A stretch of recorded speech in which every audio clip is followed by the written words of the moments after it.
2005 সালে খাসখালী নিবাসী মোহাম্মদ তোজামেল হক মোল্লাকে তার ব্যবসায় এবং তার কাছে জমি ক্রয় বাবদ আমি টাকা প্রদান করি এবং 2006 সালের ডিসেম্বর মাস থেকে আমি স্থায়ীভাবে ওই খাসখালীতে বসবাস শুরু করি এবং 7 সালে তার মেজ ভাইয়ের কাছ থেকে আমি আবার জমি বাবদ টাকা দিই, জমি ক্রয় বাবদ টাকা তার মেজ ভাইয়ের কাছ থেকে দিই, যে জমি আমি রেজিস্ট্রি করে নিতে পেরেছি পরে এই কিছুদিন আগে।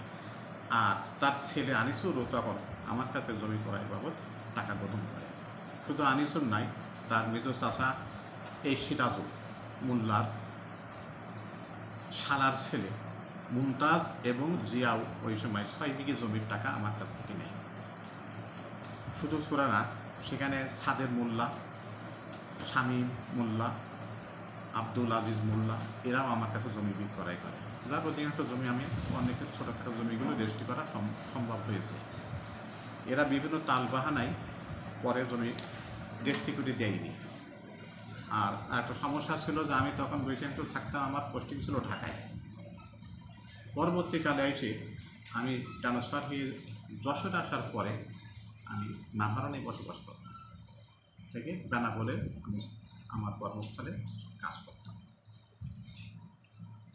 এখন এখানে মুমতাজ, জিয়া আর আমি যে বাড়িতে থাকতাম গোলাম মোস্তফা মনু, এরা আনিসুরদের সাথে যোগ সাজস করে জমি না দেওয়ার একটা পরিকল্পনা করে আমার বিরুদ্ধে একটা প্রোপাগান্ডা শুরু করে এবং আমার 18 সালে এপ্রিল মাসে স্ত্রী মরে যাওয়ার পরে আমি ছেলেদের নিয়ে গ্রামের বাড়ি বাউসাতে চলে আসি। সেই সুযোগে ওরা আমার সমস্ত মালপত্র সব বাড়ির থেকে ডকুমেন্টস, কাগজপত্র, আসবাবপত্র যা কিছু আমার ছিল সব তারা ওখান থেকে লুটপাট করে এই নিয়ে স্থানীয়ভাবে আমি এবং প্রশাসনের কাছে আবেদন জানাইও আমি টিকতে পারিনি, কারণ ওই সময়কার প্রভাবশালী চেয়ারম্যান তখন তার পক্ষে কাজ করতে থাকে, তাই আর সম্ভব হয়নি।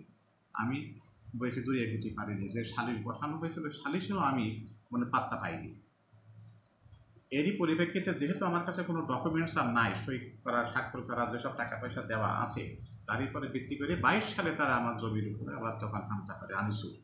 তখন স্থানীয় গণ্যমান্য ব্যক্তিরা এই বিষয়টা জানতো, তাই তারা এর একটা সুরাহা করার চেষ্টা করে। সেখানে অনেক 4-5 জন মেম্বারও ছিল, প্রাক্তন বর্তমান মেম্বার, দেখি তারা একটা সালিশ করে স্বীকারোক্তিমূলক তারা স্বীকার করে যে হ্যাঁ আমরা 15 লাখ টাকা দিয়েছি, এটা দেবো, আর যা নিয়েছি তা দেবো না, ওরা মিথ্যা কথা। এটা আসলে বিভিন্ন রকমের অজুহাত খাটায় দিয়ে দেয়।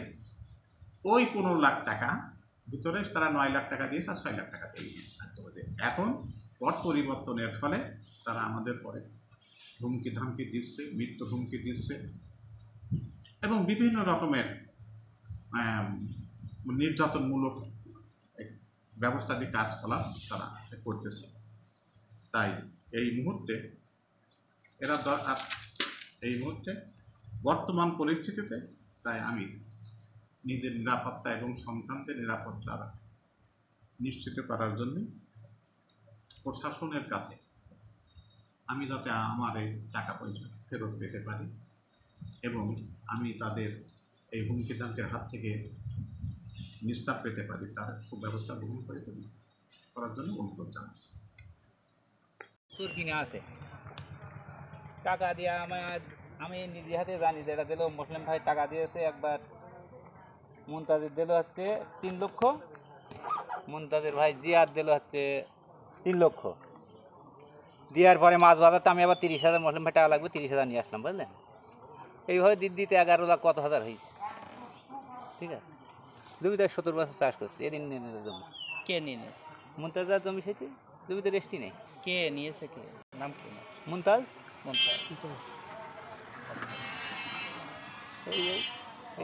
কিভাবে নিল? টাকা দিলেন কিভাবে? টাকা দিয়া কিনা ভাইয়ের একটা দোষ আছে, ওই যে জমি রেস্ট্রি করে নিয়ে বিশ্বাসের পরে একটা বিশাল আকারের দোষ, একটা বিশ্বাস আছে না মানুষের প্রতি, সেই বিশ্বাসটা তারাই হারায় ফেলাম। আপনি আপনারা টাকা দিয়েছেন, তো সাক্ষী রাখবেন না? জমি সাক্ষী তো 2-1টা ছিল, তো মনোমিয়া ছিল নাভারণের সাক্ষী, তো আমি এইগুলো জানি না, অল্প অর্ধেক টাকা বিষয় এগুলো আমি জানি।